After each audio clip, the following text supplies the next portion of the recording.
Quels sont les impacts du partage de photos et de vidéos? Le partage de photos et de vidéos dans un cercle familial, sur les réseaux sociaux par exemple, a finalement assez peu d'impact sur l'environnement, et les impacts sur l'environnement sont essentiellement liés aux infrastructures.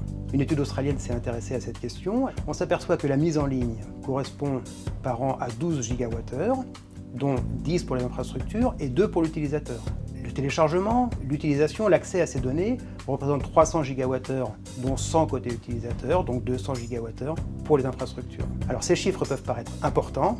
En réalité, ils sont relativement faibles par rapport à la consommation totale estimée d'Internet, qui est de l'ordre de plusieurs centaines de térawattheures, c'est-à-dire 1000 fois plus, ce qui correspond aussi à la consommation énergétique annuelle d'un pays comme la France ou comme l'Allemagne.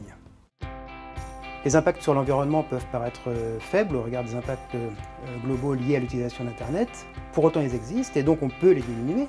Pour les diminuer, on peut trier et supprimer les fichiers qui sont plus d'actualité. On peut aussi préférer, pour ceux qui n'ont pas besoin d'être partagés à l'autre bout du monde, les stocker localement. Alors on évitera de faire tourner des data centers qui fonctionnent 7 jours sur 7 et 24 heures sur 24.